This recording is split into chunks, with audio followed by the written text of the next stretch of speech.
This year I'm starting my 7th year as superintendent in Anderson School District 3, but I've actually been here as an educator for 33 years.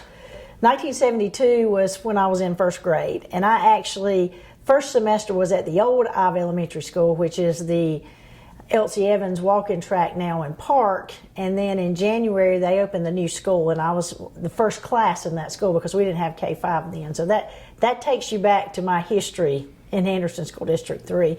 And one thing to mention there, Ivy Elementary School is our second newest school, so it tells you how old our school buildings are too. Flat Rock, of course, is about to turn 15, I think. That's our newest building, and then there's Ivy Elementary, and then there's 3 others that were built in the 50s and the 60s. So I've been around here a long time, and I tell people it's a blessing to be here that long, and it's probably also a curse, because you know how you used to do things or how you've always done things, which is good. But sometimes you need to change how you do things. So it's an interesting mix, but I definitely have a passion for Anderson School District 3 because it's my home, it's where I came from, the teachers and staff here influenced my life, and now thankfully with the penny sales tax we've been able to do a lot more for our children than when I was here, but it's just a blessing of that penny passing and us be able to build some better facilities. I will say though that Anderson School District 3 has always been run very financially sound. Our board members for a long time have made good decisions with money and made sure the money went to the children. And I think that's historically put us in a good place. I'm thankful now we can put more money into the children and their facilities, but we have a long history of doing right by our community, and that's one thing I'm proud of and proud to be a part of. We have a great past, but we also have a great future. We're up about 30 or 40 students. Last year we were up 30 or 40, and we don't know our total enrollment count now because K-5 students tend to trickle in, especially closer to the beginning of the year, and so that's where I think we might experience some growth. We also, several years ago, passed a policy where out-of-district students could come without having to pay a fee, and so we gained some students that way. Of course, they have to be able to provide their own transportation and meet academic requirements and discipline requirements, but that's been something that we've picked up a few students, and we really started that because I would have some people who say, well, you know, if I lived on the other side of the street, I could come to Anderson 3, and I didn't want out-of-district fees to be something that kept them from coming. Plus, now that Act 388 came into place, there's not that much local tax money that follows a child anyway, so it's more about our per pupil units coming from the State Department. So that's allowed us to gain some more students, and to me it's, if you want to be here, I want you to be here. So it's been a good thing for us too. Has 388 presented challenges for this district? Yes, it has. I mean, it really, for us, we're I think 80% dependent on state funding, and so that's where it hurts us. It's we don't have that local supplement really coming in the way it did before 388. With the new funding formula coming from the state, it probably helped my district more than some others though, because of that, the way the money came down. So it's kind of a trade-off, but at the end of the day, I think Act 388 hurt all districts, and really we're not in an area where it really helped many of our residents either, because we're not a touristy area, and so it hurt our area more than it helped us. Well, I think the challenges and things that happen kind of go together. We started last school year with some COVID gaps academically. Statewide, the biggest gap was in math, and that's what we found in our students, that they regressed more in math than they did in ELA. When we watch our test data from this past year, we've moved some of those gaps. We've closed them some. They're still not closed completely, and we have some areas that we've pinpointed for next year, but in general, we're happy with our test results. Our students grew. Some of them didn't grow as much as we needed them to do, but we expected that. When you start out 2 years behind, catching up 2 years in 1 year and then moving the year you're supposed to move, that's a big ticket. But our teachers did a great job. Our students did a great job trying to catch up with some of those gaps. Our AP scores are something to really brag about in the district. We had 100% passing rate in AP biology, AP art. We made gains in other areas. AP calculus came up a good bit. AP history came up a good bit. So we're happy that some of those markers improved. Our win scores, we had more platinum students than we've ever had before. In years past, we might have had 1 or 2, and this year we had 12 or 14. So those are some gains that we saw that we're pleased with. I think in a year that was still interrupted by COVID, to see the gains we saw was really still good, because in the fall semester last year, we were still sending a lot of students home. And I tell you, I hated sending well students home because they were close contacts. But that disrupted attendance, so that disrupted the school day and it disrupted instruction. Now in the spring it got better, and so we continue to work to catch up. But that's one thing I'm excited about this year. I feel like that we're not going to have to send well kids home anymore.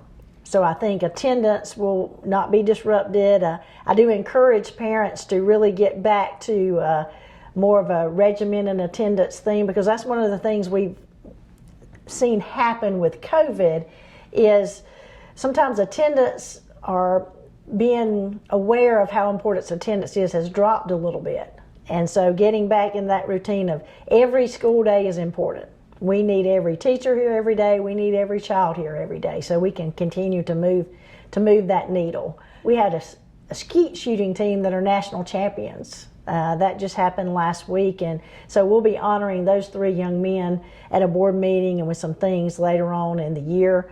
We had some athletic teams that did very well in the playoffs. We had some individual track students that were state champions, some wrestlers who were state champions. Our FFA was a gold chapter again, and they're doing great things in that area. And so the Fishing teams? The fishing teams, the anglers won a state recognition, and they continue to do well. So it's just, we want the academic achievements to continue. We want the athletic achievements to continue.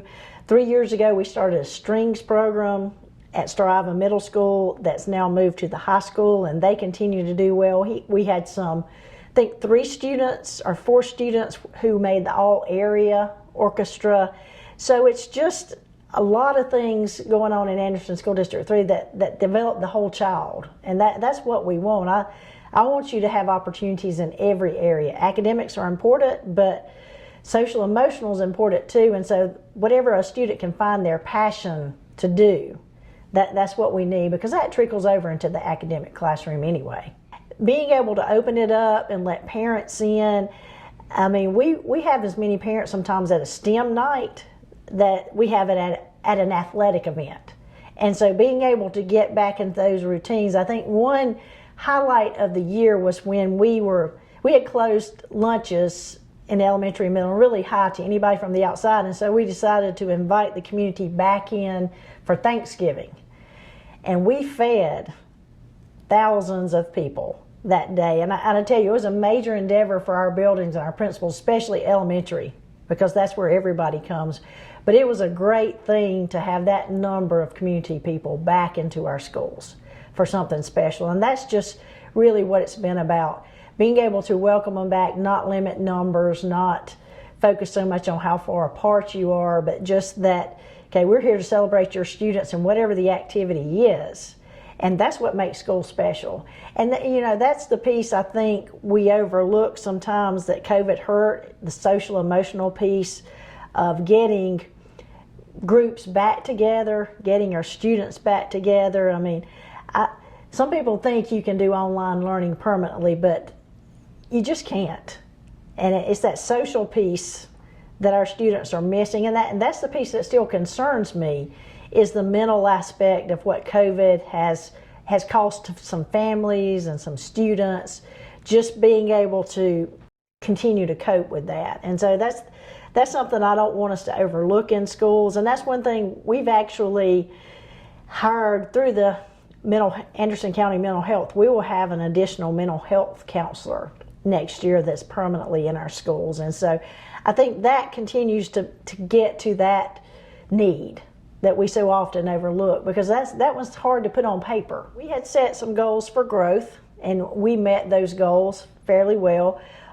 Really just setting the goals of keeping kids in class, keeping schools open, but really just a focus back onto our scores. And it'll be interesting in the next few weeks to see exactly how the rankings fall out. We've been ranked 7th in the state for 2 years in a row, and rankings kind of held last year on report cards and things like that. And so to see the new rankings come out, I'm confident we'll still be up there, but it's, we did make some regression, then we've had some growth, and so, but I think that's happened statewide. So getting back to where we were is still our goal, but we definitely have made the steps in the direction to get there. Some of the big changes you'll see really is in our facilities with the athletics, and that's coming from the penny sales tax funds that we got. And just kind of to recap very quickly what we promised when we talked about this penny sales tax and where we are. We built an FFA arena. We built a baseball field. We, of course, built Anderson Institute of Technology, which really was the cornerstone of the whole purpose of the penny sales tax, and that's been phenomenal for our students. We have put turf on the football field. We finished that in May. And then the next project you'll see, which is really the final, I forgot the track. Don't let me forget the track, which is phenomenal, and we used that this spring. And as many people know, we dedicated track season to David Richardson, who was such a huge part of our whole school program. But and they had a great season. So the track facility itself, and then now the building the new home side of the football field and the press box will be kind of the final piece of the athletic projects that were promised through the penny sales tax. So once football season is over, we'll start the process of building the new home side and the press box. Some other things we did with that money that I don't want people to forget either is penny sales tax allowed us to go one-to-one with technology to finish that. And I'm grateful that we finished that a year early, because that actually had us set up very well for COVID. Now, nobody knew COVID was coming, but thankfully the August before the shutdown in March, we were one-to-one K-5 through 12th grade. And so that put us in a good position. And so the penny continues to fund that. We were also really able to, through the penny sales tax, we've put in over $150,000 to our fine arts programs, strings, band, chorus, being able to upgrade instruments, being able to buy some instruments to get strings started so that our parents didn't have to have that burden, new band uniforms, new chorus uniforms. All those things came into being. The other thing you won't notice when you come back to school but are vitally important is Star Ivy and Crescent are having roof renovations. And, nobody cares about roofs until it rains, and then everybody cares. But so those projects are being completed, some tile work in schools, some painting, just remodeling at Star Ivy. We've remodeled a couple of rooms there to do some team teaching and to put some areas closer together. So, those are some things people don't see, but they're vitally important if you walk through our halls every day. With the penny sales tax, we also modernized Crescent's library. We did some things in Star Ivy's cafeteria. So really a lot of those projects, the digital signs in front of all our schools, Ivy Elementary was the last one to get the fully digital sign. And so that came through the penny, and that one's, I think, we got functional this summer. So there's lots of upgrades in the buildings. I told you our buildings were old, but many times you'd walk through them and not realize it, because our district does a great job of continually upgrading it and following our maintenance plan for facilities. I don't know, one of the goals too is to consolidate all the district office things. That's in the works. Our bus office is in a portable behind Crescent, and it's in need of repair, and it's not really in a good location.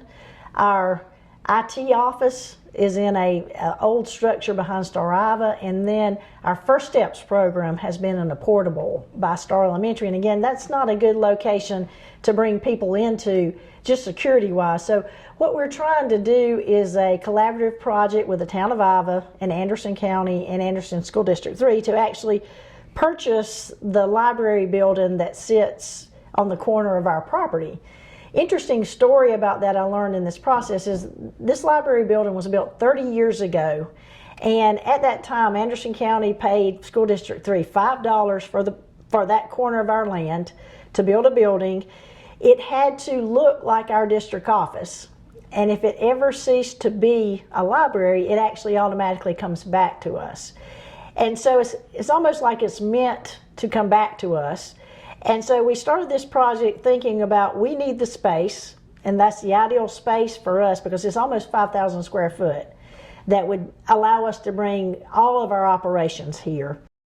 The library needs to be more visible itself to get more foot traffic. And so in working with the town of Iva, the old fire department building is an ideal space to put in updated libraries. It puts it downtown, it puts it near the other businesses. We've got some earmarked funds for this, we've got some district funds for this. The county is working on some grant funds for this, and so hopefully by January you'll see some things happening to start moving along that way so that we secure the space, we start remodeling the space up there and some things moving. So I'm excited about that because I think it's the next step for the library system in Iva, as far as the Iva Branch Library goes. It's also the next step for the school district because I'm either going to have to build on to the land that we have here and it's going to cramp the library space, or we secure that space and then we've still got ample space for our operations. The library, the Iva Library has a great new space that's modernized, that's convenient to the community. So I can't wait to see how this turns out because I think it's going to be great when it all comes together.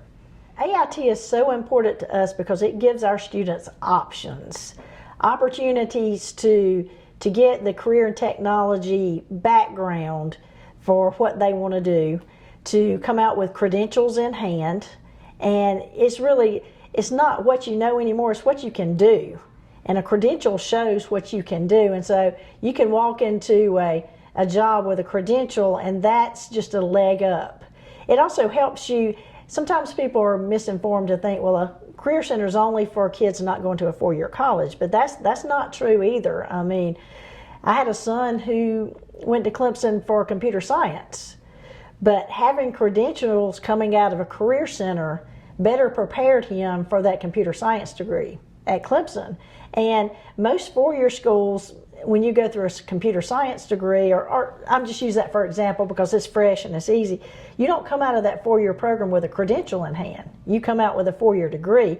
And so when you match credentials in some IT area or any other area and some type of degree, you really have marketable skills. And that's what we want our students to have, marketable skills that when they leave us, they have a next step. It may be a job, it may be higher education. For many of them, it's both. And that's really what opportunities, and our workforce wants that too, because we're getting a lot of industry in South Carolina, especially in the upstate. And so it's our job, it's our responsibility to give them a well-trained employee so that they stay here. We're allotted about 14% of the slots, and I think we're pretty close, if not there, to meeting our allowance in those slots. So it continues to grow. We have the Anderson 3 app, which has been a great method of communication for us. When we developed the app, we were looking for something that immediately we could send out things and it would populate all of our media. Facebook, Instagram, website, text, all that comes through our app with one click. And so it's allowed us to really communicate with parents. We have found that utilizing that app has also been a great way to get survey responses back. I mean, that has been a great two-way communication. And it really started with the mindset of about 10 years ago, we went through SACS or Advanced Ed, whatever the new name of it is, and we did a survey and we had 75 or 80% of our population said they had access to internet. And I thought, well, that's strange because broadband doesn't reach a lot of spaces. But what that access was on a cell phone. And so we thought by creating an app, developing an app, that would be the ideal way to communicate with parents through that cell phone device. And it has been. And so I encourage you, if you're in our district and you have not downloaded the Anderson 3 app, please do. It's an ideal way to communicate and get real-time communication to you from us. And it's helped in instances when we've had storm warnings and things like that, power outages, that we needed to let parents know things quickly or communicate consistently. It's been a quick way to do it. So it's been a game changer for us communication-wise. Has the countywide broadband initiative helped yet here? Are y'all on the... Well, we're on the list and we're working hard with them. I've had many talks with them, and they tell me that Anderson 3 is at the top of the list. In fact, I'm about to write a letter of support seeking some additional grant funds to make that happen. So I do think that will be something that will be another game changer for us. I think the message I want to give to parents is that we're excited to start another school year with your child. We feel like we're in really good shape now. I'm excited that the ESSER funds have allowed us to be very aggressive in hiring. And in fact, we have additional teachers in every building now. Early in the year, we started hiring thinking if I lost a teacher, I'd already have a teacher to step in because of the teaching shortage.